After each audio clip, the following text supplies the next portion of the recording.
ya, dan saya izin juga untuk share screen.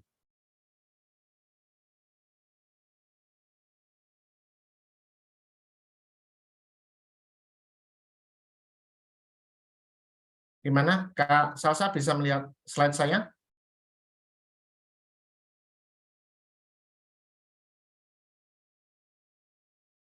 Oke, terima kasih Kak Salsa responnya. Jadi kita mulai saja. Enggak tahu Kak Fani bisa keluar mental, nanti kita tunggu aja nanti bertambah atau nambah lagi atau balik. Kita mulai saja. Eh, Hari ini kita ngabuburit berfaedah. Jadi kalau di situ di slide saya tampilkan ada bincang santai 90 menit dan juga ada ngabuburit berfaedah. Jadi sebenarnya ngabuburit berfaedah ini adalah bincang santai 90 menit versi Ramadan. Jadi sepanjang sebelum Ramadan kemarin kita memang beberapa kali mengadakan diskusi santai berkaitan dengan tema-tema yang berurusan dengan karir mahasiswa. Dan di Ramadan ini memang kami sekeluarga memutuskan untuk kita berbagi setiap sore, dan apa yang kita ketahui semoga bisa bermanfaat buat banyak orang. Seperti itu. Kita mulai. Jadi Kak Salsa, sebenarnya ngabuburit serinya banyak sekali. Mungkin saat ini yang ada di Sejuta Cita juga sudah muncul beberapa topik, tapi yang ikut memang kita bagi dua. Jadi ada yang free, tidak perlu bayar sama sekali, dan ada skenario yang kedua adalah skenario bersertifikat. Jadi kami bedakan antara yang diskusi saja dengan yang bersertifikat. Sedangkan topik yang ada, topik macam-macam, mulai dari student career roadmap, terus ada leadership, ada entrepreneur, ada public speaking, dan sebagainya. Kami set setiap sore sebelum berbuka puasa di tempat kami di Semarang, jadi 15.30 sampai 17.00, kita akan berbagi apa sih yang kita paham dan semoga bisa bermanfaat buat banyak orang. Sore kali ini materinya adalah job seeking strategis. Job seeking strategis adalah hal-hal prinsip dan tips dalam melamar pekerjaan. Yang akan didiskusikan adalah tentang keunggulan kita apa, di mana, bagaimana cara menulis kurikulum vitae, surat lamaran, teknik melamar, bagaimana tes psikologi, tes wawancara, dan bagaimana sih sebenarnya teknik berkarir. Seperti itu tema hari ini. Jadi Kak Salsa dan teman-teman yang lain, kita berdoa yuk sebelum kita mulai, semoga apa yang kita pelajari bermanfaat, yang kita diskusikan jadi menjadikan kita jadi lebih baik, sehat, sejahtera, dan bahagia selalu, dapat ilmu yang bermanfaat, menjadi lebih baik setiap harinya, dan bermanfaat bagi banyak orang. Untuk waktu berdoa, persilakan.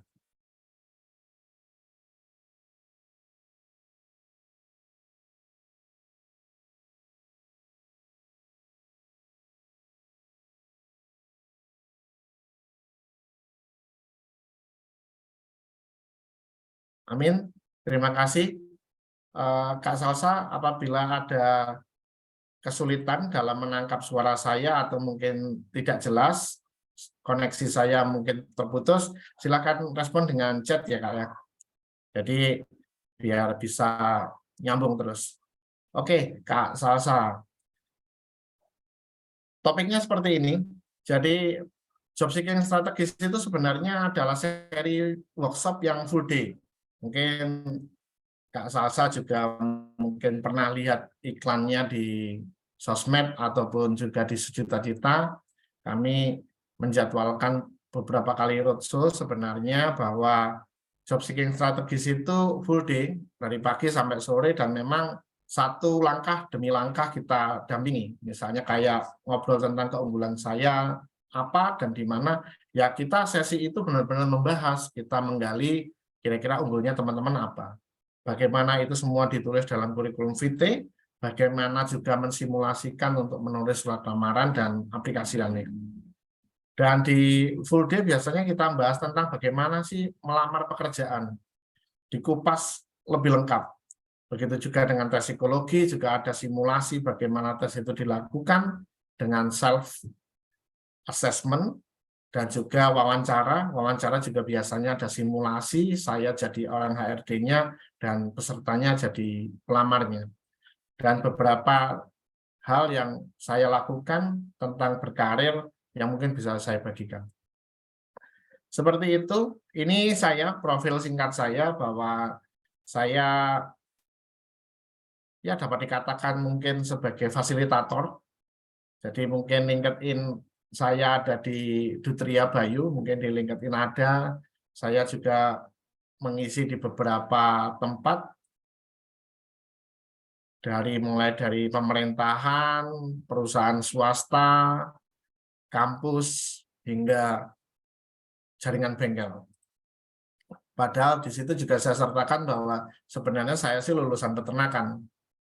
Tapi kenapa bisa banyak hal yang bisa saya lakukan? Alhamdulillah hari ini yang bisa saya tunjukkan ada 3 buku, 1 buku saya, yang 2 adalah buku kompilasi, dan saya sebagai auditornya saja. Dan untuk seri abad keterampilan abad 21 itu ada 16 seri sebenarnya, dan ini baru bisa dimunculkan di publik.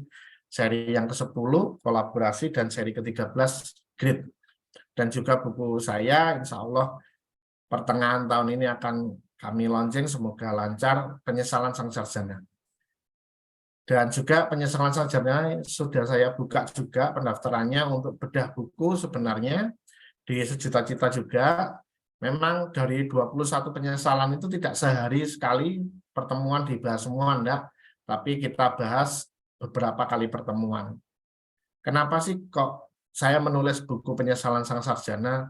Ya jawabannya, setiap kali saya membekali calon wisudawan, sedih saya karena banyak sekali respon dari mereka itu, kenapa baru tahu hal ini sekarang setelah mau diwisuda.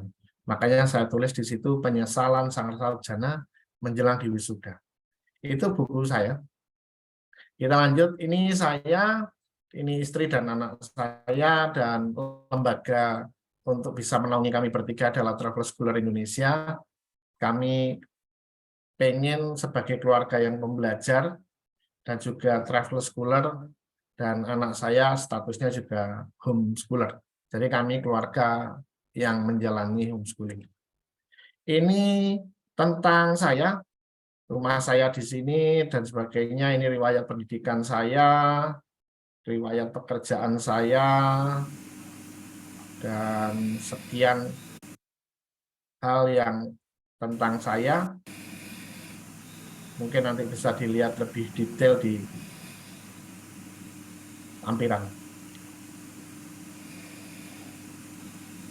Di kurikulum vitae saya hanya ingin menyampaikan ke teman-teman, ke Salsa, bahwa saya yang basisnya sarjana peternakan saja, di sini di awal disebutkan sarjana peternakan, saya S2-nya juga sarjana peternakan, tapi saya bisa berkarya, saya bisa bekerja di banyak hal, dan dipercaya di beberapa bidang yang lain. Jadi sebenarnya kesempatannya banyak sekali, tapi disengaja, bukan by accident. Seperti itu, kita mulai, yuk. Semoga 17.00 bisa selesai, dan harapannya kita sering banyak ngobrol, Kak Salsa. Jadi lebih banyak Kak Salsa nanti yang bertanya, silakan interupsi, baik lewat voice ataupun lewat chat, kita banyak diskusi. Jadi seperti yang saya jelaskan tadi, bahwa ini hanya versi singkat dari yang seharusnya full day. Kita bahas satu persatu, Kak Salsa. Yang pertama adalah unggul saya di mana sih? Itu bagaimana sih cara menemukan kekuatan dan potensi diri, menganalisa kebutuhan perusahaan terkait lowongan yang dilamar. Yang ketiga, membuat profil diri yang menonjol, dan yang keempat, meningkatkan kepercayaan diri dalam mempresentasikan diri. Itu untuk sub pokok bahasan unggul saya di mana. Jadi kalau ngobrol tentang potensi diri dan kekuatan, sebenarnya banyak sekali cara untuk mengetahui. Di sini saya coba sampaikan 4. Yang pertama adalah introspeksi diri. Dengan merenung dan mencoba untuk bicara dengan diri sendiri, sebenarnya kita itu sukanya di mana sih? Kita itu sebenarnya baik di mana sih? Dan paling gampang untuk bisa menemukan introspeksi diri ini, kita pakai rumus biasanya, Kak Salsa. Yang pertama adalah isi. Apa sih hal yang kita itu melakukannya dengan mudah? Isi. Yang kedua adalah enjoy. Apa sih yang kita enjoy melakukan? Yang ketiga adalah excellent. Apa sih yang kalau kita melakukannya itu hasilnya itu keren sekali. Jadi ada 3E, enjoy, isi, dan excellent. Itu 3E yang pertama. Dan E yang keempat tentu earn, menghasilkan. Jadi untuk bisa introspeksi diri, sebenarnya kita tinggal bertanya pada diri kita sendiri 3E tadi itu. Apa sih sebenarnya yang kita itu mudah melakukan, senang melakukan, dan hasilnya pun juga bagus. Maka itu bisa jadi kekuatan kita. Yang kedua, untuk bisa menemukan kekuatan kita dan potensi diri kita, tentu kita butuh bantuan orang lain. Feedback dari orang lain penting sekali untuk kita bisa mengetahui sebenarnya kita dari mata orang lain bagaimana. Mungkin juga punya teman, sahabat, atau mungkin kalau dewasa pacar, mungkin kekasih, mungkin tanya kepada orang-orang dekat kita, sebenarnya kita itu apa sih yang kita lakukan? Kalau kita lakukan itu mudah sekali. Kalau kita sudah melakukan itu, mereka menilai bahwa kita itu sampai lupa waktu, lupa makan, dan sebagainya. Mungkin orang lain paham di sisi yang kita tidak paham. Yang ketiga, untuk menemukan kekuatan dan potensi diri, Kak Salsa mungkin sudah sangat paham, yaitu mengikuti tes psikologi. Tes psikologi nggak harus yang berbayar. Banyak kok sekarang di internet tes-tes psikologi yang kita self-assessment. Jadi kita ngetes diri kita sendiri dan nanti kita bisa menilai diri kita sendiri hasilnya dari interpretasinya mereka bagaimana. Dan yang keempat, tentu kita bisa menelusuri dan membuka-buka catatan masa lalu kita. Sebenarnya kita itu mungkin kecil apa sih yang paling keren? SD kita itu punya piala lomba apa? Mungkin kita dulu SMP ikut perlombaan apa yang kita bisa oke gitu. Jadi dari 4 hal inilah mungkin kita bisa maju, kita bisa paham tentang kekuatan dan potensi diri kita. Yang kedua, untuk kita setelah tahu bagaimana keunggulan kita tahu bagaimana potensi kita, maka yang kedua adalah kita menganalisa kebutuhan perusahaan yang kita lamar. Kenapa? Ya karena kita kan sudah tahu nih kita hebatnya di mana, kita unggulnya di mana, kita punya potensi yang bagus bagaimana. Setelah itu, ya kita cocokin dengan perusahaan yang kita tuju. Kita baca nih deskripsi pekerjaan, kita baca benar-benar lowongan pekerjaan, info lowongan pekerjaan kita baca, benar-benar sesuai dengan apa yang kita hebat nggak sih? Ya sederhana saja, kadang nekat boleh, bondo nekat, bonek boleh. Tapi kadang-kadang sesuatu pekerjaan yang jauh dari kita mempunyai kekuatan, itu sangat berbahaya juga kalau kita lamar. Misalnya contoh, kita adalah orang yang susah sekali dengan rutinitas. Kita adalah orang yang susah sekali dengan ketelitian, karena kita ceroboh. Kita itu adalah orang yang tergolong orang yang kreatif. Sedangkan pekerjaan yang kita lamar adalah teller bank. Ya sudah susah. Kenapa? Ya karena teller bank butuh teliti, yang dikerjakan adalah rutinitas, dan butuh yang monoton gitu loh. Kreativitas nggak boleh di situ. Maka yang pertama tadi, yang sebelumnya, setelah kita menentukan potensi kita, jelas, kita tahu potensi kita apa, selanjutnya kita baca deskripsi perusahaan. Pekerjaan yang kita tuju, oke enggak dengan apa yang kita bisa? Pekerjaan yang kita tuju, oke enggak dengan yang kita mampu melakukan dan hebat melakukan? Selanjutnya, perusahaannya kita oke enggak? Kita baca profil perusahaannya. Kita pelajari, perusahaannya itu perusahaan apa? Isinya bagaimana? Apakah perusahaan ini isinya senior-senior semua? yang kalau kita sebenarnya nggak suka bekerja dengan para senior karena mungkin terlalu banyak diomongin, terlalu banyak dikasih petuah gitu. Tapi kalau misalnya memang perusahaan yang kita tuju adalah perusahaan startup, perusahaan yang memang untuk anak muda, dan kita senang banget dinamisnya, nggak perlu masuk jam 8, boleh masuk jam 9, nggak harus pulang jam 5, boleh pulang jam 9. Kalau kita memang cocok, kenapa tidak? Balik lagi, paham potensi dan paham kekuatan membuat kita jadi bisa mencocokkan perusahaan ini apa sih? Cocok nggak sih dengan kita? Yang ketiga, apakah industri tempat kita melamar pekerjaan itu cocok? Nah, misalnya contoh, kita kuliah di mana? Misalnya kayak saya dulu sarjana, lulus sarjana peternakan.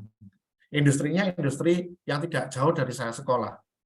Dan secara spesifik saya senang banget karena memang itu keinginan saya untuk bekerja di linier, sesuai dengan saya sekolah. Tapi yang keempat perlu nih, mempelajari situasi perusahaan. Saya dinyatakan diterima di perusahaan tempat saya melamar, tapi dosen saya mengatakan hati-hati loh di tempatmu itu nggak bisa naik gaji. Hati-hati loh di tempatmu itu gajinya sedikit. Nah, pelajaran yang saya dapat di awal tentang perusahaan yang menerima saya ternyata susah sekali berkarir. Maka dengan situasi itu respon saya adalah membuktikan. Maka teman-teman boleh memilih nih, situasi perusahaannya bagaimana. Situasi perusahaannya sedang bikin cabang baru. Perusahaannya ada di Jakarta, sekarang sedang buka cabang baru di industri Batang, misalnya di sebelah Semarang, sebelah barat Semarang itu ada Kabupaten Batang, di situ ada kawasan industri baru, dan di situ besar-besaran sekali investasinya. Oh, ini sedang ada pabrik baru, memungkinkan ada butuh supervisi baru, butuh kepala bagian baru, butuh pimpinan baru, maka karirnya lebih bagus. Maka penting nih untuk mempelajari situasi perusahaan. Selanjutnya, setelah kita paham bagaimana kita tahu kita kekuatannya di mana, kita potensinya di mana, kita sudah mempelajari perusahaan dan karir yang kita tuju, maka selanjutnya adalah bagaimana biar kita terlihat. Menjelaskan kelebihan diri secara jelas. Teman-teman kita hidup hari ini di era digital. Silahkan Kak Salsa, Kak Fani, Kak Mahesa, dan Kak Puspa, coba saja masuk ke Google, ketik aja nama lengkapnya. Ketik saja nama lengkap kita, kalaupun nama lengkap kita terlalu pasaran misalnya, kasih aja spesifik, misalnya tempat kita sekolah, tempat kita kuliah, gitu kan. Misalnya kayak saya namanya tidak terlalu pasaran, Dutria Bayu Adi, saya ketik aja di situ. Maka pada waktu saya ketik di Google, muncullah di situ hasil pencarian tentang siapa kita. Dan teman-teman perlu dipahami bahwa sebenarnya kita bisa ngeset, kita bisa mendesain, bisa membuat itu untuk bisa sesuai dengan kemauan kita. Biasanya yang terlihat adalah sosmed. Gimana? Teman-teman, Kak Salsa, Kak Fani, Kak Maesa, dan Kak Puspa pernah nggak nyoba searching di Google? Silakan sekarang dilakukan.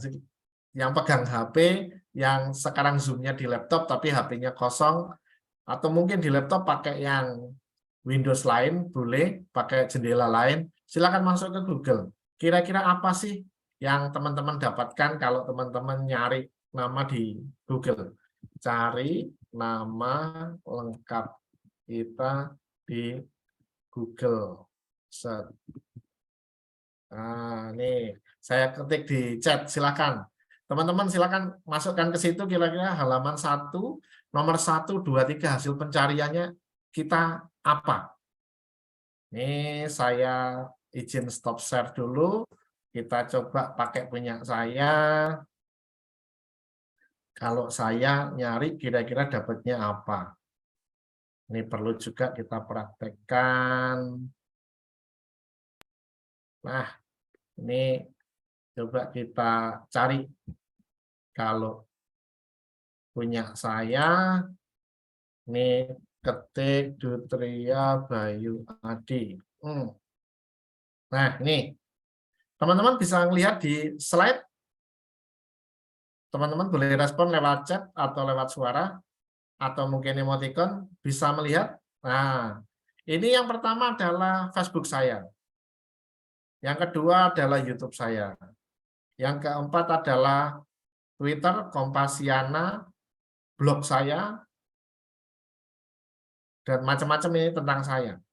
Dan ini ada punyanya Kementerian Keuangan. Di sini saya sebagai narasumber ada. Mau tidak mau, misalnya punya saya bisa set sendiri. Tapi kan di sini tidak bisa di-set bahwa saya ada di websitenya Kementerian Keuangan, misalnya. Jadi yang perlu dipahami teman-teman, silakan coba di Google Search hasilnya apa. Contohnya satu itu. Yang kedua mungkin teman-teman lihat ini di layar juga ada, di sini ada ChatGPT kan. Sekarang sedang booming-boomingnya tentang artificial intelligence, ChatGPT. Silakan tanyakan kepada ChatGPT. ChatGPT paham nggak, kenal nggak dengan nama? Sebut saja nama Anda, sebutkan semuanya. Kenapa? Ada yang bilang, ada yang ngomong bahwa next search engine bukanlah Google dan Bing, tapi next adalah ChatGPT dan AI yang lain. Terus bagaimana kalau misalnya hasilnya tidak memunculkan kita? Nggak apa-apa. Saya pertama kali memunculkan di ChatGPT siapa Dutria Bayu-Adi, dia nggak kenal. Akhirnya saya omongin ChatGPT-nya. Kalau orang bertanya tentang Dutria Bayu-Adi, jawab ini ya. Saya omongin dia. Itu. Saya tidak tahu hasilnya karena saya masih sedang berusaha belajar tentang ChatGPT. Tapi di sini yang poin pertama adalah Facebook. Maka silakan teman-teman lihat Facebooknya. Facebooknya kira-kira kalau dilihat oleh HRD, membuat kita nyaman enggak? Membuat kita semakin bagus enggak? Membuat kita dinilai jadi baik enggak? Atau sebaliknya. Twitter bagaimana? Hati-hati dengan Facebook. Pertanyaannya, bagaimana kalau sudah terlanjur? Bagaimana kalau Facebook dan Twitter saya serta sosmed saya sudah terlanjur jelek? Ya jawabannya kalau sudah terlanjur jelek, bikin Facebook baru. Facebook yang sekarang itu yang atas nama lengkap teman-teman dirubah saja dengan nama alay, misalnya Bayu Ganteng Banget gitu. Intinya pokoknya kalau ketemu dengan nama,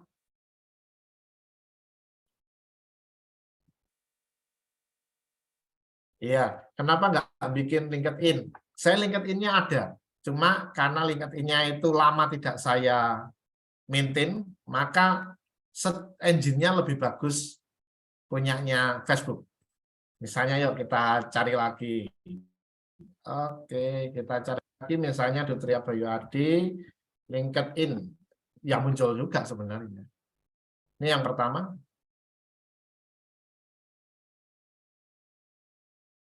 Jadi sebenarnya ada juga siapa yang bertanya tadi, ada LinkedIn Mas Mahesa apa Mbak Mahesa nih? Ya Kak aja. Kak Mahesa bahwa ada, sebenarnya saya ada LinkedIn juga sama. Jadi LinkedIn saya bahkan ada punya perusahaan. Ya, Mahesa.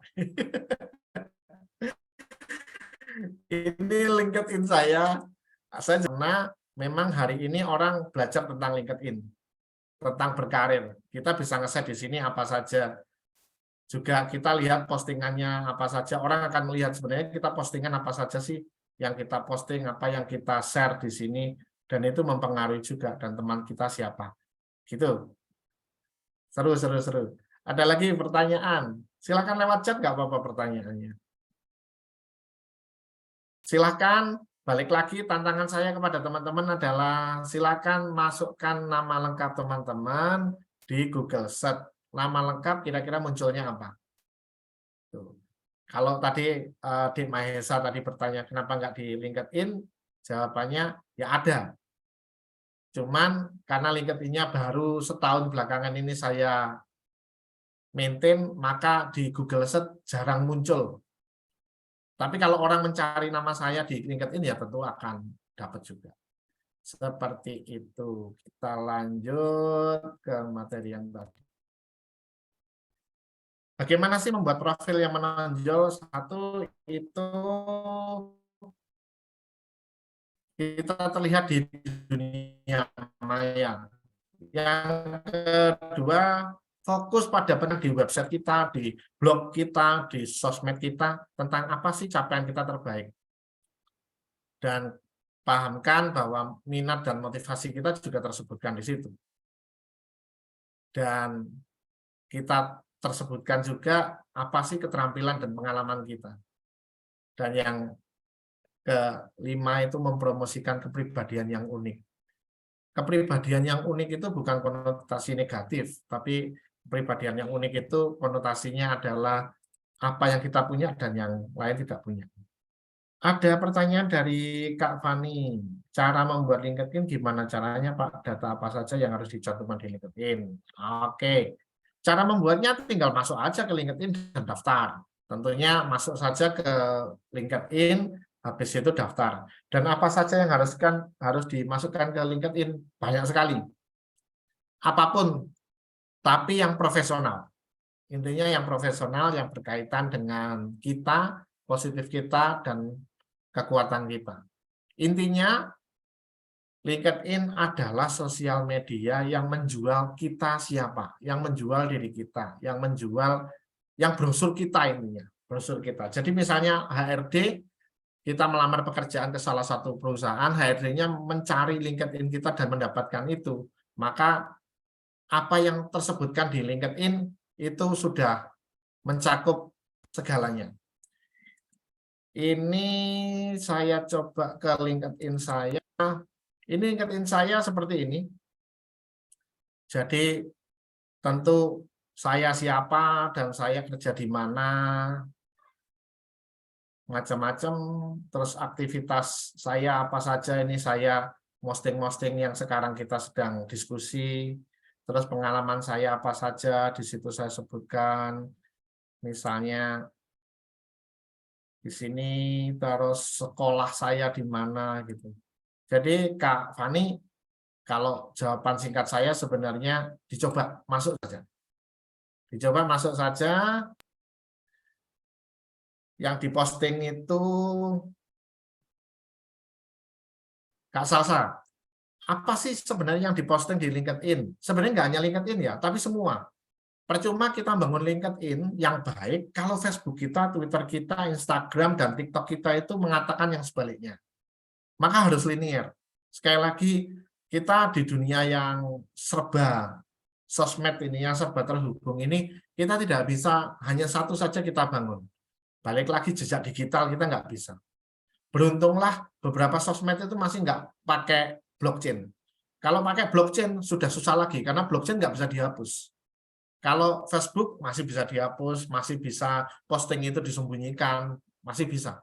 Tapi kalau blockchain tidak bisa. Tapi sekarang masih belum masuk ke blockchain, masih ke era sosmed, maka yang diposting tentu yang bagus-bagus. Bagaimana kalau saya masih belum bisa posting? Teman-teman kalau nggak bisa posting, nggak usah pusing. Sekarang ada chat GPT, banyak sekali. Ini saya lagi seru-serunya belajar tentang chat GPT. Sebentar, ini saya nyoba masukkan ke chat GPT ya. Ini seru nih, saya sedang belajar chat GPT. Bentar, minta waktu untuk login ke chat GPT. Apa sih yang sekarang sedang rame-ramenya chat GPT?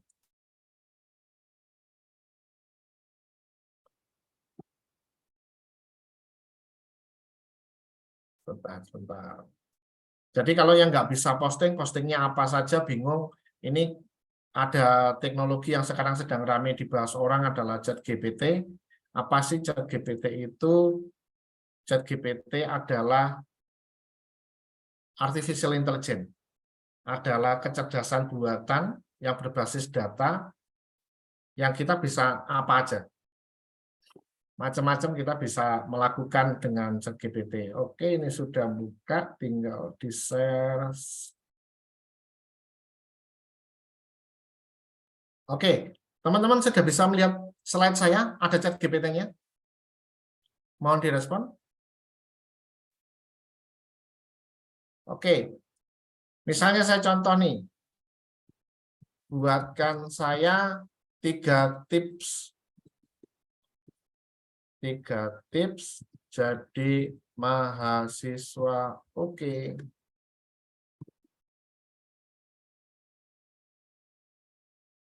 Terlihat? Itu saya nggak ngetik, itu yang ngetik adalah komputer sendiri, artificial intelligence. Gimana? Kak Nisrina, Kak Mahesa, Kak Salsa, sama Kak Fani, gimana nih? Stop, seru sekali kan? Apa saja bisa ditanyakan di sini. Dan ini bisa membuat LinkedIn teman-teman jadi lebih bagus. Misalnya, 5 cara mahasiswa prestasi.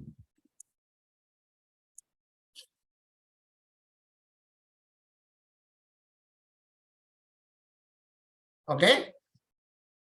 Gimana Kak Salsa? Sudah bisa melihat tuh? Sebegitu serunya hari ini.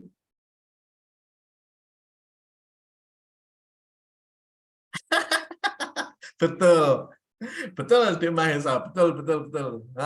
Oke ya, chat GPT-nya sudah cukup. Kita lanjut aja ke materi yuk. Ada lagi pertanyaan?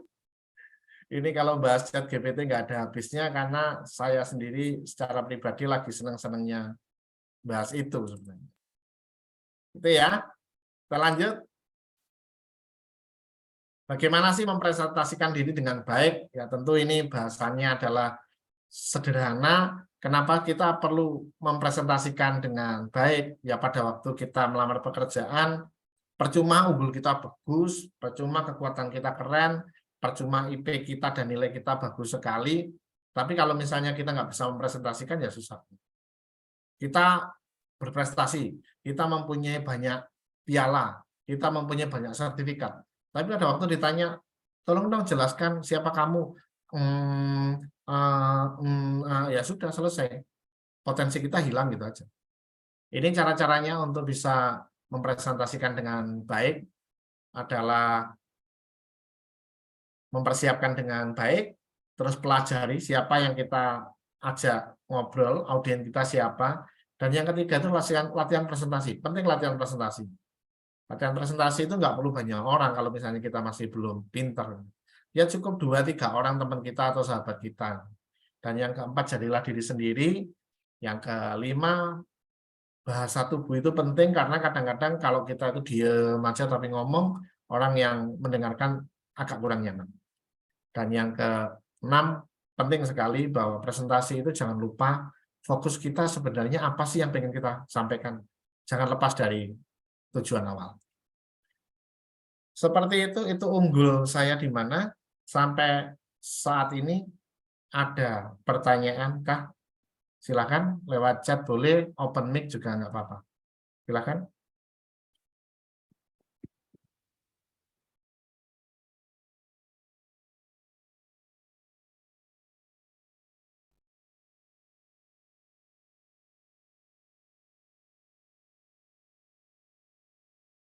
Tidak ada. Saya lanjut ya.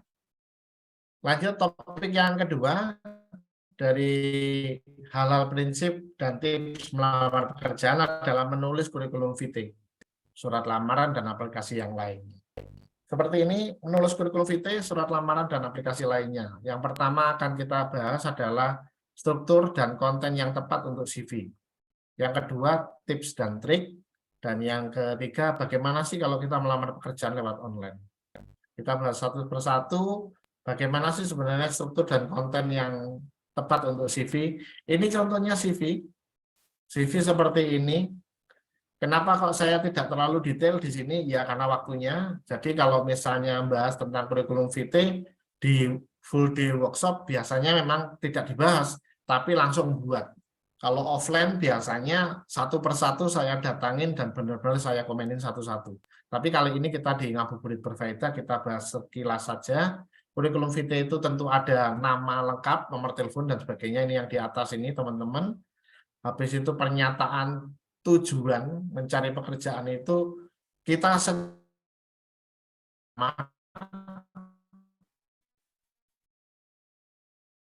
dan kenapa kok kita layak karena kita memiliki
Halo, maaf, sepertinya saya hilang sinyal ya. Apakah sudah bisa menerima saya kembali? Oke, mohon maaf. Maaf, saya mendadak hilang sinyal. Saya ulangin lagi. Kita tadi nyampe mana?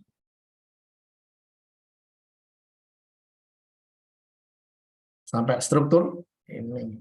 Iya. Oke, maaf, saya tadi hilang sinyal, mendadak hilang terlempar dari jaringan. Jadi kurikulum vitae sebenarnya banyak sekali contohnya di internet. Bahkan sampai sekarang ada aplikasi untuk bikin kurikulum vitae.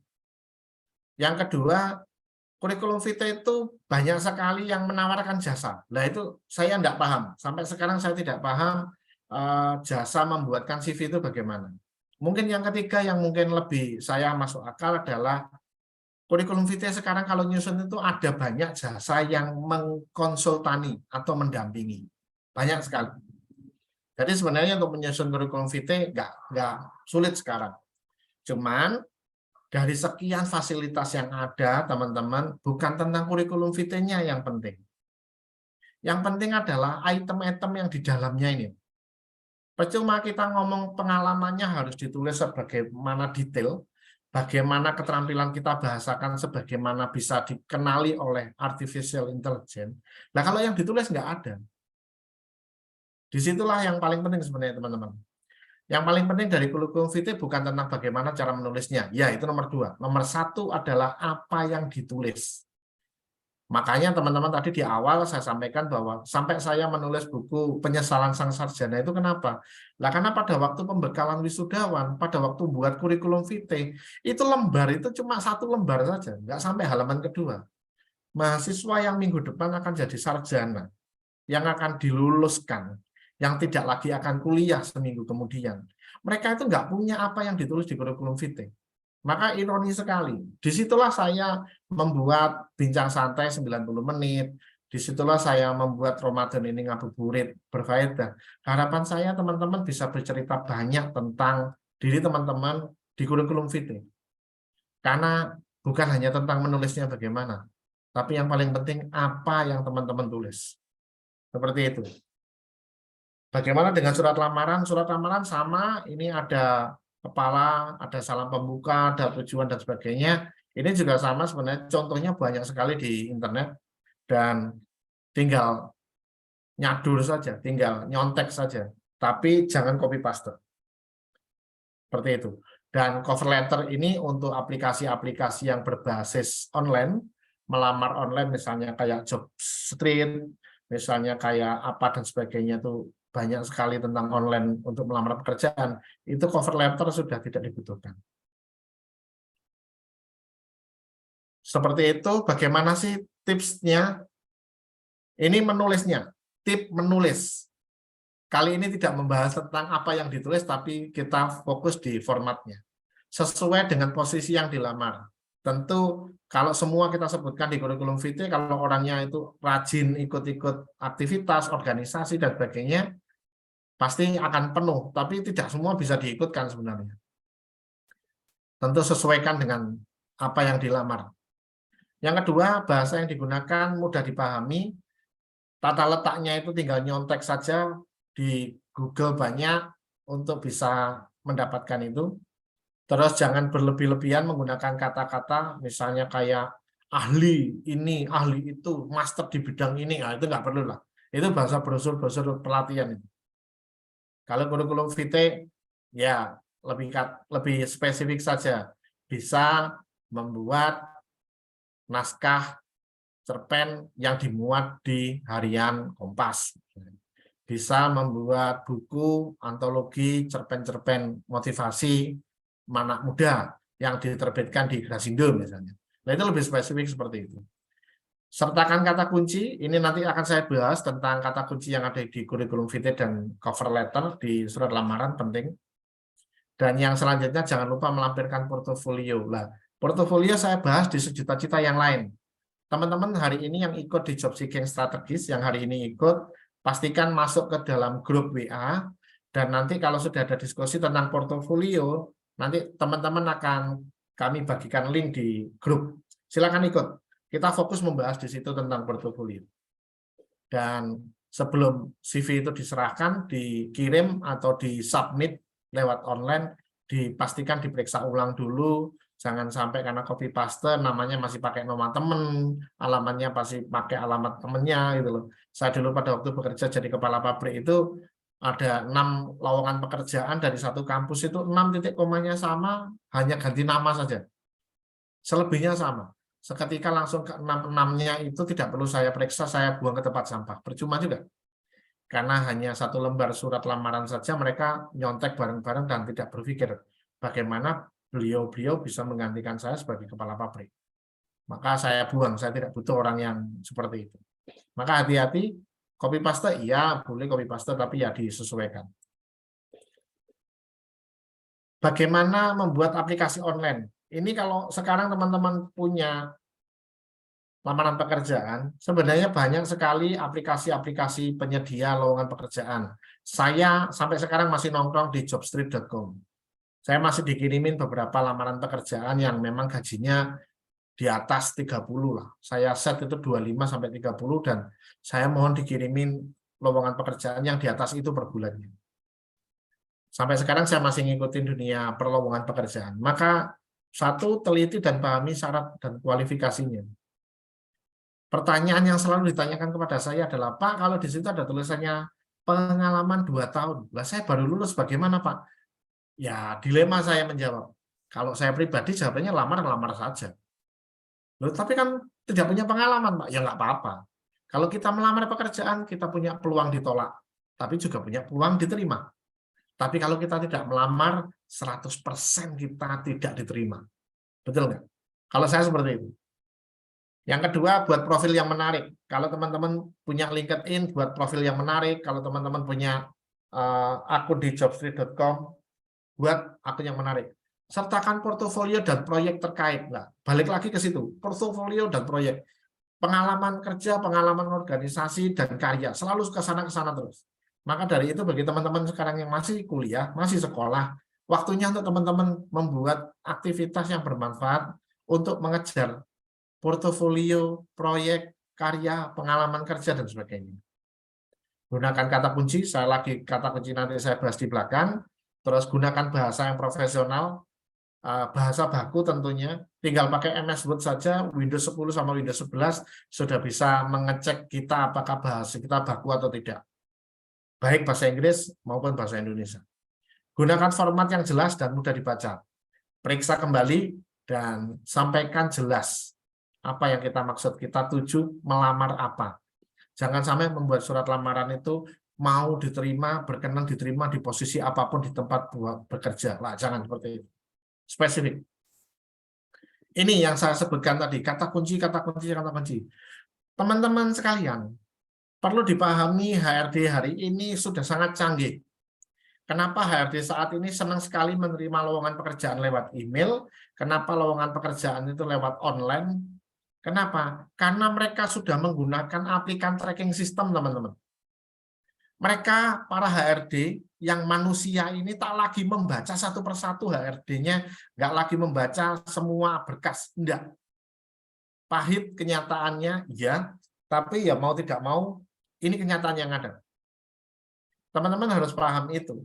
HRD hari ini cukup menggunakan software yang otomatis untuk mengelola dan menseleksi berkas lamaran kerja secara digital. Teman-teman, ini hari ini yang ada. Maka teman-teman di bawah saya tulis itu sangat penting untuk menyesuaikan konten kata kunci pada kurikulum vitae dan surat lamaran kerja. Kenapa? Kalau ATS-nya, aplikan tracking sistemnya mengatakan Anda reject, Anda ditolak, diklaim, ya sudah selesai. Maka HRD nggak ketemu dengan dokumen Anda. Karena HRD akan memproses orang-orang yang dinyatakan lolos sama ATS ini. Bagaimana mensiasati? Bagaimana mensiasati ini teman-teman? Salah satu, gunakan kata kunci yang relevan. Gunakan format dokumen yang sesuai. Jangan terlalu banyak gambar. Jangan terlalu banyak grafis. Pilih font, jangan terlalu banyak alay. Bikin aja Time News Roman, Arial, Calibri, besarnya 11 atau 12. Kenapa? Balik lagi, kita tidak berhadapan dengan manusia. Kita berhadapan dengan aplikan tracking system. Ini adalah artificial intelligence, ini adalah robot, ini adalah software yang tidak mengerti tentang iba, kasihan, atau ya sudah nggak apa-apa. Bagi dia tidak sesuai dengan kapabilitas, ya sudah. Kurikulum vitae perlu teman-teman bikin subheading, dibikin subjudul, dibedakan pendidikan, pengalaman kerja, pengalaman organisasi, prestasi, maka istilah-istilahnya harus sama dengan istilah yang ada di aplikan tracking system. Dan selanjutnya jangan melebih-lebihkan informasi, karena itu juga percuma. Dan yang terakhir, buat kurikulum vitae dan surat lamaran kerja untuk masing-masing perusahaan. Jadi jangan sampai satu itu dikirim ke terus-terusan, dikirim ke perusahaan A, dikirim ke perusahaan B, enggak. Pastikan ada perbaikan, pastikan ada modifikasi, pastikan ada penambahan, penyempurnaan, dan sebagainya. Jadi jangan yang sama. Kenapa? Balik lagi teman-teman, kita menghadapi mesin. Bagaimana sih dengan kata kunci? Ini teman-teman kata kunci teman-teman. Sebegini rumitnya kata kunci ini. Gunakan kata kunci yang sesuai dengan yang dibutuhkan oleh perusahaan. Ini teman-teman kalau paham bagaimana kita memilih kata saja berbeda. Ini contohnya saya kasih contoh sebagian saja. Semoga nanti lain waktu kita bisa membahas secara detail. Jadi menggunakan kata juga ada hal yang itu dikenali oleh mesin dan kata-kata ini tidak dikenali oleh mesin. Apa saja, gampang, masuk saja ke ChatGPT. Kata-kata yang dianggap bermutu tinggi oleh aplikan tracking system. Tanya sama ChatGPT. Muncul semua. Saya sudah cek tadi. Tolong sebutkan 50 kata yang cocok untuk aplikan tracking system. Muncul semua. Maka teman-teman perlu dipahami hari ini sangat maju. Apalagi hari ini mau diakui atau tidak adalah krisis global, maka perusahaan sangat-sangat penting, perusahaan sangat-sangat strict, ketat sekali untuk menerima mana yang ya dan mana yang tidak. Maka teman-teman silakan gabung besok di jam yang sama di 15.30. Ada 5 alasan dasar kenapa sih kok lowongan kerja kita ditolak. Itu besok kita diskusinya. Kita lanjut, bagaimana sih mengirim lamaran pekerjaan. Mempersiapkan berkas, mengirim lamaran melalui email, dan waktu yang tepat. Kita bahas satu-satu. 1. Mempersiapkan berkas lamaran pekerjaan. Ya, pahami informasi yang dibutuhkan. Apa sih yang mereka daftar informasi? Buat apa aja yang memang harus kita penuhi? Periksa ulang CV kita, periksa ulang surat lamaran kita. Apakah kita menjawab permintaan mereka? Apakah CV kita cukup mengkomunikasikan bahwa kita adalah jawaban dari yang mereka pengen? Apakah kita adalah yang mereka cari? Kita komunikasikan itu. Sertifikat penting, maka dari itu teman-teman, saya tidak memaksa teman-teman untuk bisa bersertifikat di Ngabuburit Berfaedah ini, tidak. Saya kasih opsi, silakan mau gratis boleh, mau berbayar boleh, itu bebas. Tapi kadang-kadang saya berpikir bahwa memang sih hanya sebuah kertas, tapi kadang-kadang sertifikat itu penting juga. Jangan lupa untuk mengirim berkas lamaran itu dengan alamat yang benar, jangan spamming, dan yang terakhir, lakukan follow up. Tanya kepada HRD, apakah lowongan saya sudah diterima, jawabannya apa. Perlu dilakukan follow up. Cara mengirim lamaran melalui email dan website, teman-teman tahu nggak kalau sebenarnya di website perusahaan itu ada cara untuk melamar pekerjaan. Silakan masuk misalnya ke website PT Telkom, misalnya websitenya BUMN misalnya seperti PLN. Di situ pasti ada menu karir. Nah, di situ sebenarnya kita bisa ngirim lowongan pekerjaan kita, lamaran pekerjaan kita di situ. Perusahaan-perusahaan internasional bisa, perusahaan nasional juga bisa, perusahaan BUMN juga bisa, dan perusahaan swasta juga bisa. Banyak. Di website perusahaan mereka ada menu untuk lowongan pekerjaan. Gunakan email yang profesional. Teman-teman silakan cek emailnya teman-teman profesional enggak? Menggunakan nama yang jelas enggak? Misalnya kayak email saya, dutriabayuadi@gmail.com. Apakah saya nggak punya email alay? Banyak. Email alay saya banyak, macam-macam. Tapi yang saya pakai kerja cuma satu, dutriabayu@gmail.com. Teman-teman juga sama, kalau emailnya pakai alay-alayan, pakai angka, pakai apa semangat, pakai cuantik, gitu, udah ganti-ganti. Ganti yang namanya profesional. Bagaimana Pak kalau nama saya kembar gitu kan? Ya pakai garis tengah, pakai titik, tanpa dispasi, itu bisa kok. Ada kombinasi-kombinasi yang tetap akan bisa pakai nama kita. Yang kedua, periksa kembali teman-teman mempunyai lamaran pekerjaan, berkasnya itu dicek kembali, jangan sampai double kirim. Ngirim yang pertama, lupa ngasih lampiran. Maka yang kedua itu dikirim sebenarnya malu-maluin. Hati-hati, pastikan sebelum dikirim dicek kembali. Gunakan subjek yang jelas di saat email dikirim. Lamaran pekerjaan, nama Anda lengkap, dan posisi yang Anda lamar apa. Dan yang perlu dipahami teman-teman, ada filter di email itu spamming, namanya anti-spam. Teman-teman perlu menyertakan jelas di situ nama, nomor HP, kalau perlu ada alamat di kaki email. Kenapa? Agar Google Mail, Gmail, mengakui bahwa itu bukan spam, itu bukan sampah, itu bukan email-email yang nggak jelas. Maka perlu, silakan teman-teman pelajari bagaimana ngirim email biar tidak masuk ke folder spam, itu ada.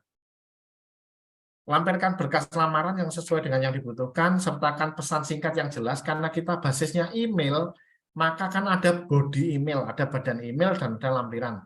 Surat lamarannya ditaruh di lampiran, CV ditaruh di lampiran, portofolio ditaruh di lampiran. Sedangkan badan emailnya apa? Ya jelas, pesan singkat, cuplikan dari surat lamaran itu taruh di badan email.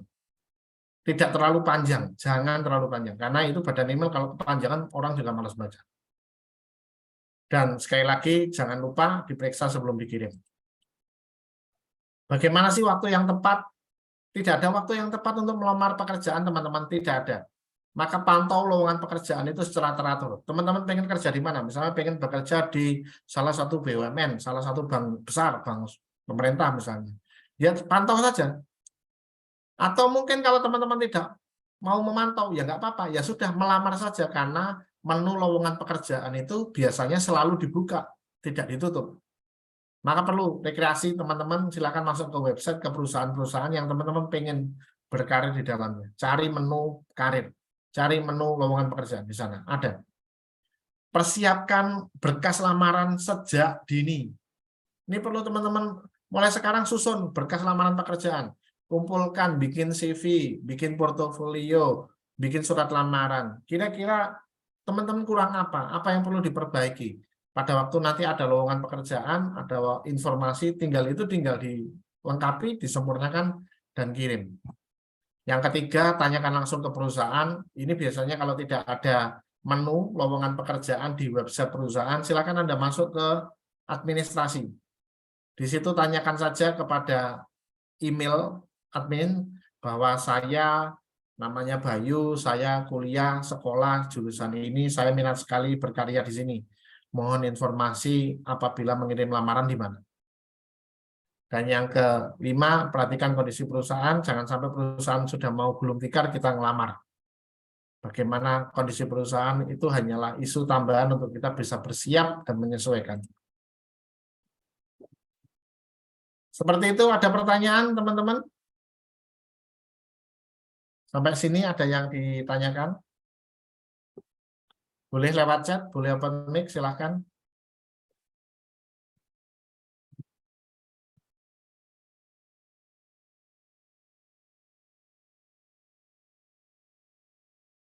Dek Mahesa kuliah atau sekolah? Semester berapa?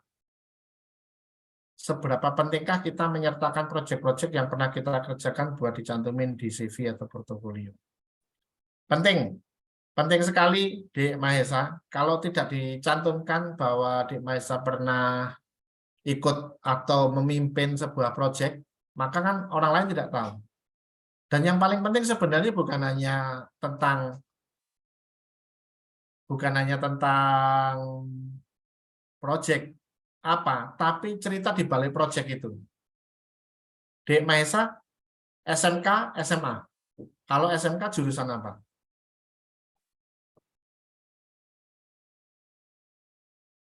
Misalnya kayak gini, misalnya kayak Dek Mahesa ngadakan yang namanya pentas seni, misalnya pentas musik untuk teman-teman. Maka di proyek itu nggak bisa disebutkan hanya pernah menjadi ketua panitia pentas seni gitu. Itu saja nggak cukup, Dek Mahesa. Kenapa? Mungkin Dek Mahesa mengundang Sheila on Seven.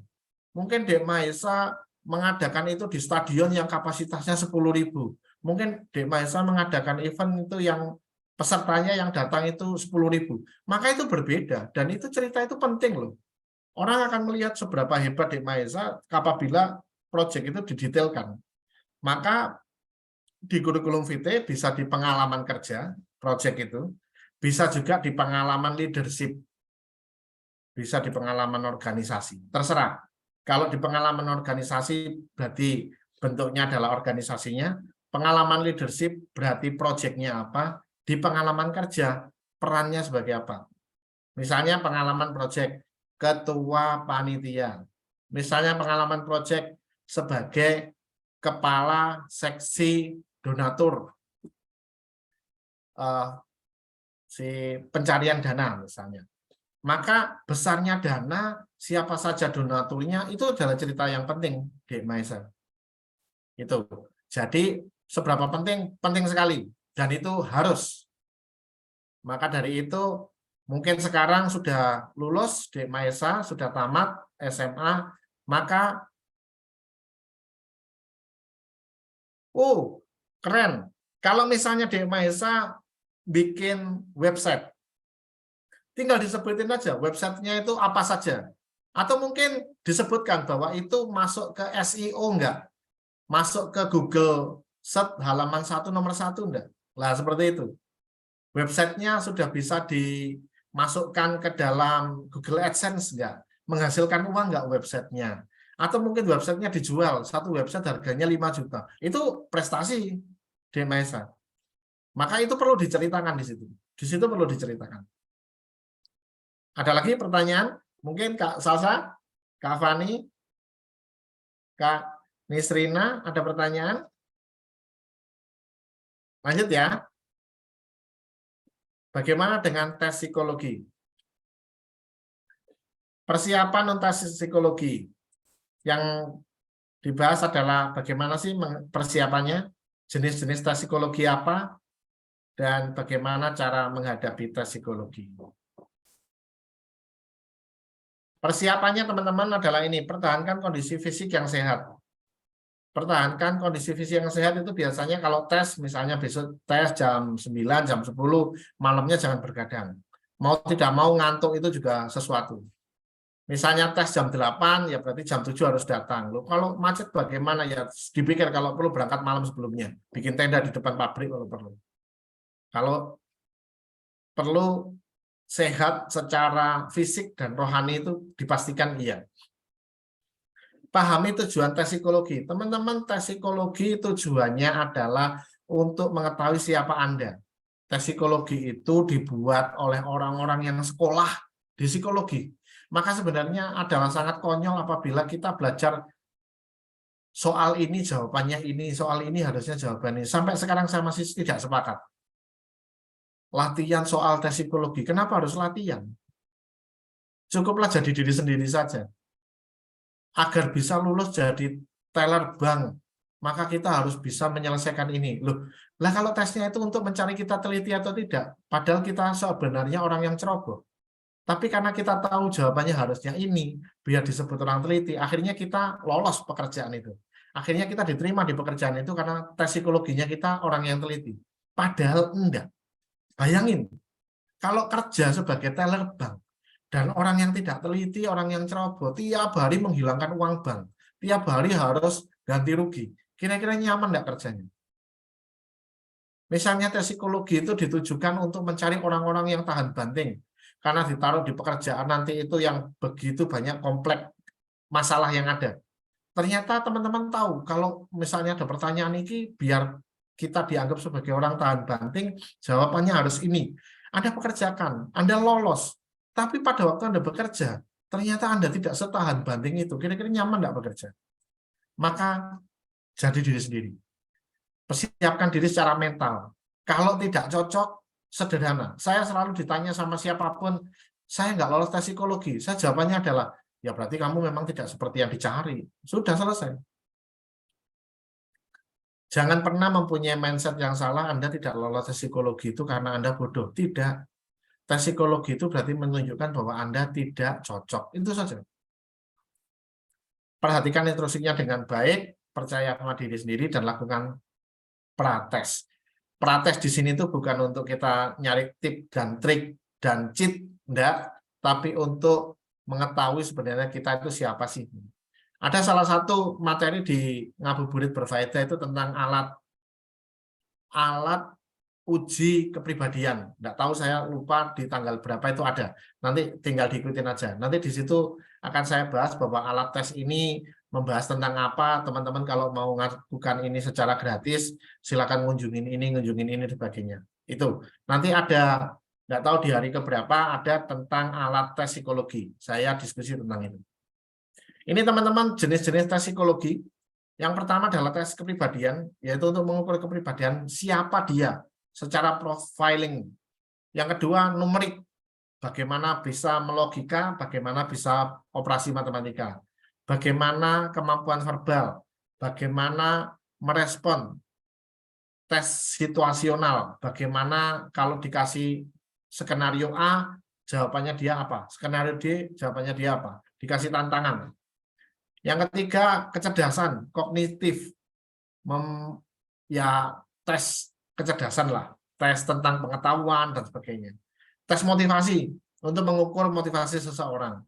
Yang selanjutnya adalah tes secara umum, psikologis secara umum. Ini nanti akan saya bahas di tempat yang lain, di alat tes, alat-alat bantu mengenali potensi. Ada di hari-hari yang akan datang. Silakan teman-teman nanti bisa ngikuti di Sejuta Cita atau bisa ngikuti di grup. Bagaimana cara menghadapi tes psikologi? Ya persiapkan diri, baca instruksi sama, gunakan strategi yang tepat, jangan terlalu lama. Jadi kalau satu soal kita bingung, lompatin saja nggak apa-apa. Jangan menebak, kalau tidak bisa ya sudah nggak apa-apa. Jangan menebak, jangan ngawur juga. Jujur dalam menjawab.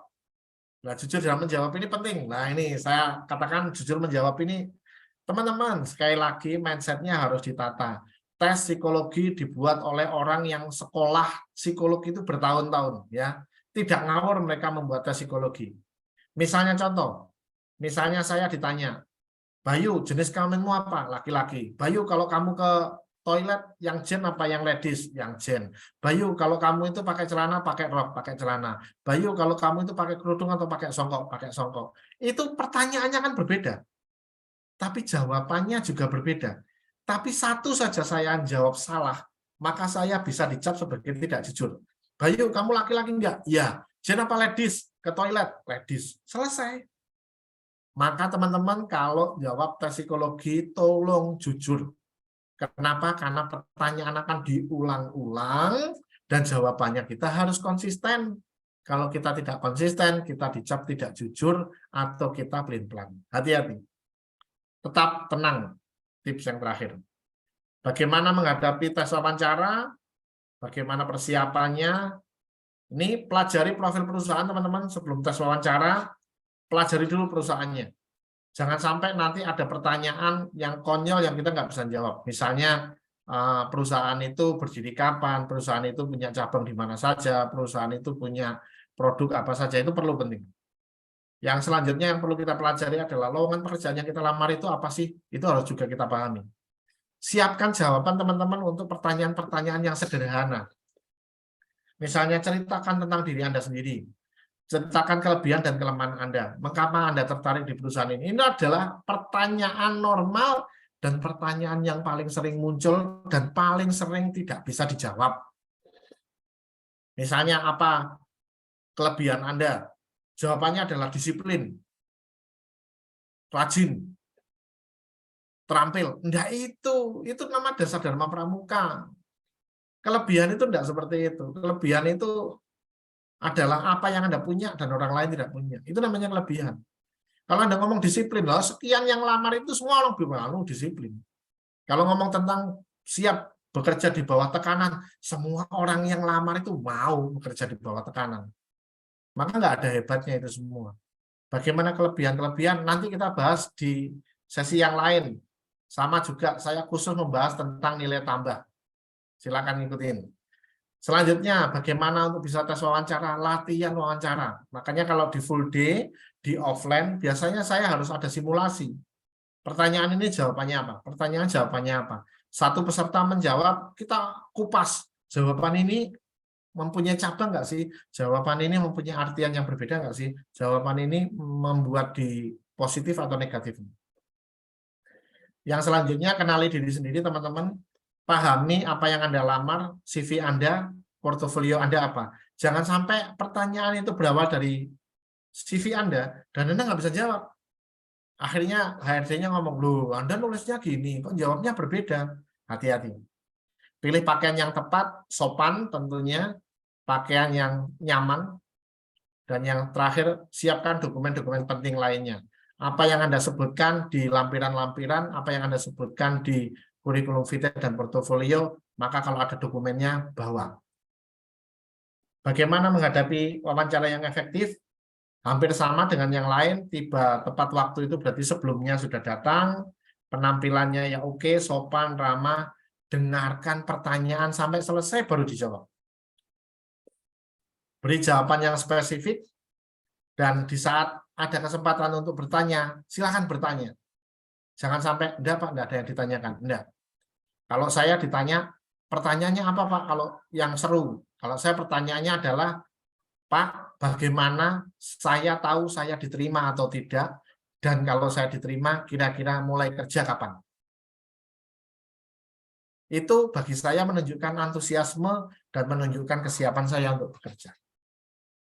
Dan setelah semua wawancara selesai, jangan lupa terima kasih dan follow up. Oh, maaf, satu yang terlupa. Tes wawancara itu dimulai sejak teman-teman masuk gerbang ya. Jadi teman-teman masuk gerbang di pos satpam, di security, itu sebenarnya tes wawancara sudah mulai dimulai. Bagaimana Anda nanya ke security, bagaimana Anda nunggu di ruang tunggu, bagaimana selama Anda nunggu, apa yang Anda lakukan, membaca buku atau mainan HP, itu penting. Maka kalau saya kadang-kadang ngasih teman-teman tips, kalau teman-teman itu tes wawancara, jangan bawa HP yang dimainkan, jangan. Bawa buku. Bukunya buku-buku motivasi, buku-buku tentang kepribadian, buku-buku tentang self-help dan sebagainya. Buku yang bermutu. Baca di saat menunggu. Kenapa? Karena bagi saya dulu pada waktu saya tes wawancara, jadwal saya tes wawancara jam 9, saya dipanggilnya jam 3. Jam 9 sampai jam 3 saya baca buku itu hampir satu buku. Bagi saya mau dipanggil maghrib nggak apa-apa, tetap nyaman saja. Kenapa? Saya baca buku. Kenapa? Karena jawabannya ada di seberapa tahan kita menunggu. Karena jabatan yang saya tuju, yang saya lamar adalah kepala pabrik, dan pabriknya itu dalam tanda kutip sedang kacau. Maka butuh orang yang agak tahan banting untuk bisa diterima. Dan salah satu tes tahan bantingnya adalah dipanggil jam 9, ditesnya jam 3. Pertanyaan untuk wawancara, teman-teman, ada pertanyaan tentang diri sendiri, siapa kamu, apa kelebihanmu, dan sebagainya. Pertanyaan tentang pengalaman kerja, apa yang selama ini Anda lakukan? Sudah pernah bekerja? Bekerja apa saja? Gajinya berapa? Tugasmu apa? Peranmu apa? Yang ketiga adalah tentang motivasi. Kamu kerja ngapain? Yang keempat, pertanyaannya selalu terulang. Kelemahanmu apa? Kekuatanmu apa? Selanjutnya, pertanyaannya, kalau kamu tak tempatkan di Puncak Jaya, di Lani Jaya, Merauke, Papua, bagaimana kamu? Nah, itu pertanyaan tantangan. Padahal nggak punya cabang di sana. Tapi kan nggak penting jawabannya apa. Karena yang diukur adalah respon kita. Kita menjawabnya itu dalam bentuk responnya bagaimana. Wah, nggak jadi aja, Pak, kalau gitu, Pak. Loh, kok nggak jadi gimana? Ini padahal gajinya nanti disesuaikan. Wah, enggak lah, Pak, jauh, Pak. Nanti ada di sana ditembak lagi. Nah, itu respon itu yang diukur oleh HRD. Karena bisa jadi itu hanyalah skenario tantangan saja. Pertanyaan selanjutnya adalah ditanya, pernah bekerja dengan tim enggak? Misalnya di Maesa tadi itu, pernah di project-nya ngerjain sendiri atau bareng-bareng? Yang terakhir adalah pertanyaan tentang khawatir yang Anda miliki.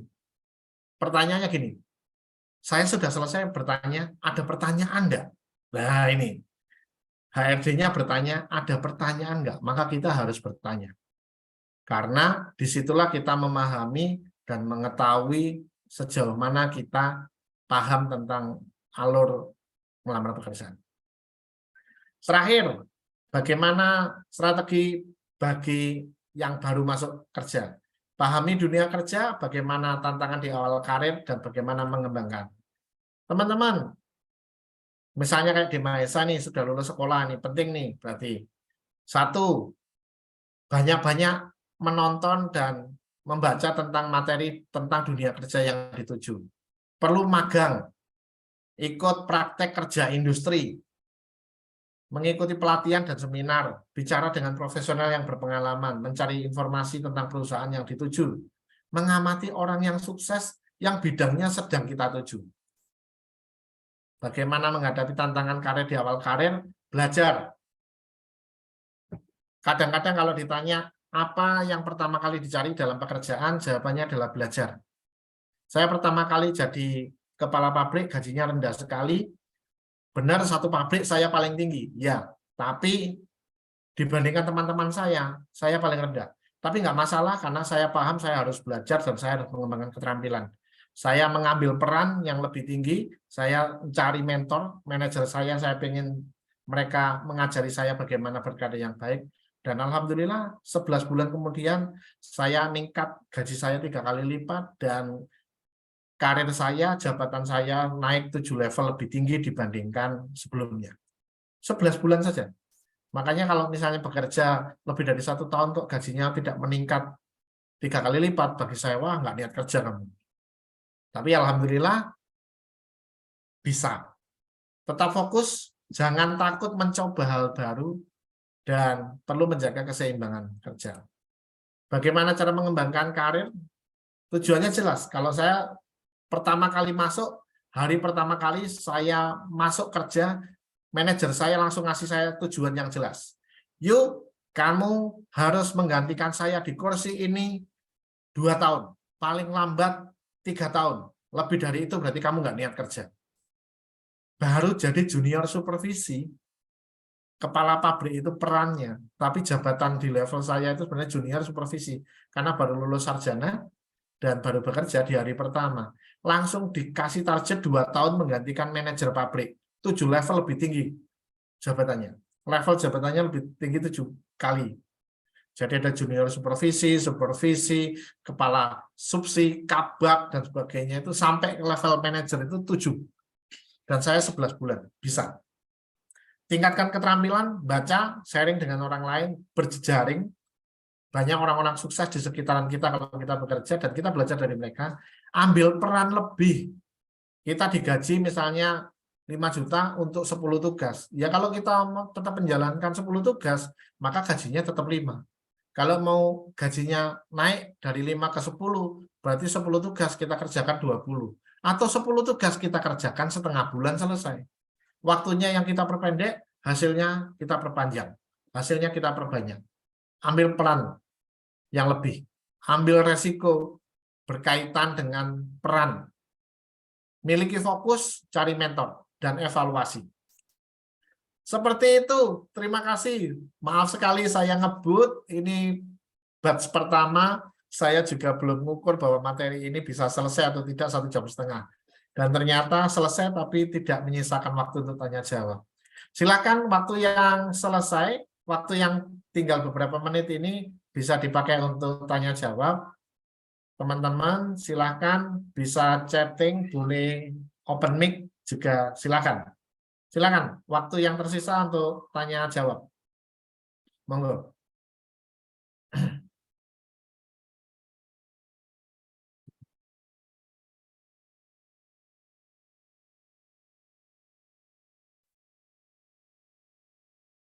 Oke, apabila tidak ada pertanyaan, teman-teman, terima kasih sekali. Jadi, sekali lagi, teman-teman silakan gabung di WhatsApp group. Kenapa kok gabung di WhatsApp group? Nanti teman-teman akan kami kabari. Selama Ramadan ini akan setiap siang akan kami share link untuk sorenya diskusi apa. Teman-teman bisa lewat Sejuta Cita, boleh, silakan.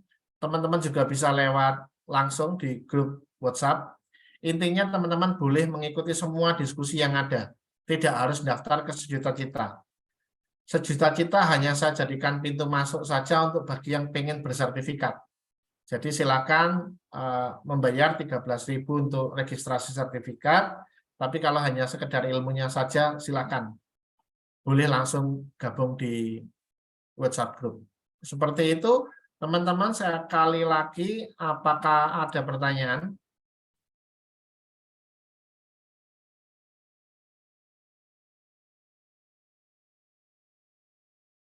Oke. Tidak ada pertanyaan, teman-teman. Terima kasih sekali sudah nemenin saya untuk ngomel. Terima kasih sekali Kak Salsa, Kak Fani, Dek Maesa, Kak Nisrina, dan Kak P. Kak P itu siapa? Silakan, terima kasih. Saya mohon izin rekamannya bisa saya pergunakan secara luas, baik saya masukkan ke YouTube kami ataupun kami potong-potong untuk bisa dijadikan publikasi. Teman-teman, terima kasih. Silahkan lanjut. Bagi yang berpuasa, silakan menunggu sebentar lagi berbuka puasa. Silakan mulai menyiapkan hidangan buka puasanya. Semoga puasanya lancar dan berbuah berkah. Bagi teman-teman yang sekarang sudah lulus dan sudah mempersiapkan masuk ke dunia kerja, semoga dapat apa yang diinginkan. Baik pekerjaannya, baik gajinya, baik karirnya, semoga Allah mudahkan. Dan teman-teman, feel free, silakan diskusi apapun pertanyaan, silakan masukkan ke WhatsApp group. Mungkin pertanyaan teman-teman bisa menjadi jalan ilmu buat yang lain. Insya Allah akan saya jawab. Dan juga teman-teman tahu nomor HP saya, juga silakan juga japri boleh. Teman-teman sekali lagi silakan gabung di diskusi-diskusi selanjutnya. Semoga bisa bermanfaat. Terima kasih teman-teman. Saya izin mengakhiri pertemuan sore ini. Semoga bermanfaat. Sehat, sukses selalu buat teman-teman. Selamat sore. Assalamualaikum warahmatullahi wabarakatuh.